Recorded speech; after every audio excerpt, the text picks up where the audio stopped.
तर पाहूयात पुढची बातमी। अतिवृष्टीनं झोडल्यानंतर आता कांदा उत्पादक शेतकरी पुन्हा संकटात सापडला। कांद्याचे भाव गडगडल्यानं लागवडीचा खर्चही निघेनासा झाला। एकीकडे कांदा उत्पादक शेतकऱ्यांच्या डोळ्यात पाणी असताना कांद्याच्या बाजारभावावरून राजकारण मात्र जोरात रंगलंय।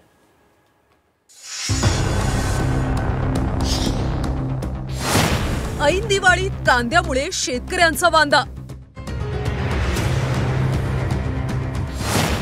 दर कोसळल्यानं कांद्यानं शेतकऱ्यांना रडवलं।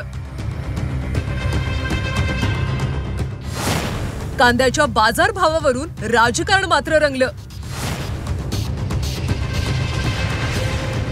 अतिवृष्टीच्या माऱ्यानंतर राज्यातल्या कांदा उत्पादक शेतकऱ्याला आशा होती ती साठवलेल्या कांद्याला चांगला भाव मिळेल याची। दिवाळी गोड जाईल या आशेनं कांदा उत्पादकांनी साठवलेला कांदा बाजारात विक्रीसाठी आणला। मात्र बाजारात कांद्यांची आवक वाढली आणि कांद्याचे दर कोसळू लागले।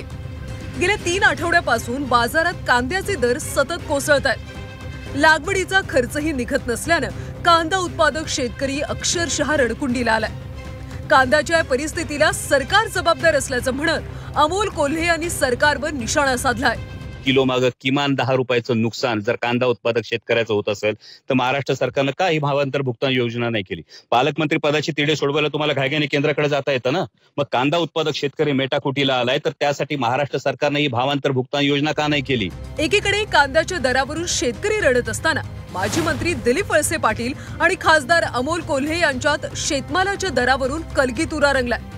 शेतमालाचे भाव केंद्र सरकार ठरवत असताना पुढाकार घेण्याची जबाबदारी कुणाची असा सवाल करत दिलीप वळसे पाटलांनी अमोल कोल्हेंवर निशाणा साधला। तर त्यांच्या या टीकेला अमोल कोल्हेंनी सुद्धा तितक्या जोरदार शब्दात पलटवार केलाय। शेतमालाचे भाव ठरवतं कोण? केंद्र सरकार। पुढाकार घ्यायची जबाबदारी कोणाची? मग त्यांना विचारलं पाहिजे ना प्रश्न की कांद्याला भाव नाही, तुम्ही कुठल्या सिरियल मध्ये बिझी आहात?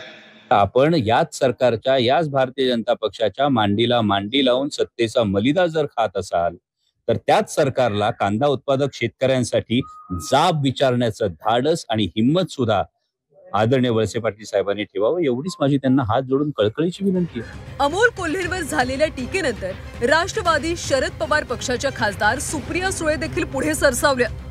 अमोल कोल्हेंवर टीका करा मात्र बळीराजाला न्याय द्या असा टोला त्यांनी दिलीप वळसे पाटलांना लगावलाय।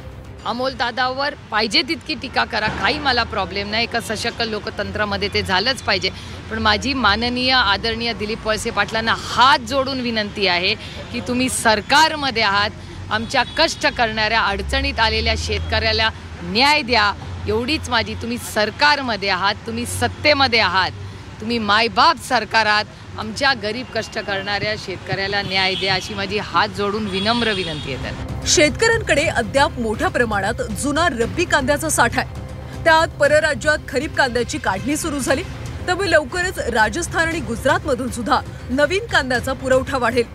त्यामुळे बाजारात कांद्याचा बंपर स्टॉक उपलब्ध होईल आणि कांद्याचे दर आणखी कोसळण्याची शक्यता आहे। त्यामुळे कांदा उत्पादकांना दिलासा देण्याऐवजी यावरून राजकारण करणं कितपत योग्य आहे असा सवाल आता उपस्थित केला जातोय। हेमंत चापुडे, झी 24 तास, जुन्नर।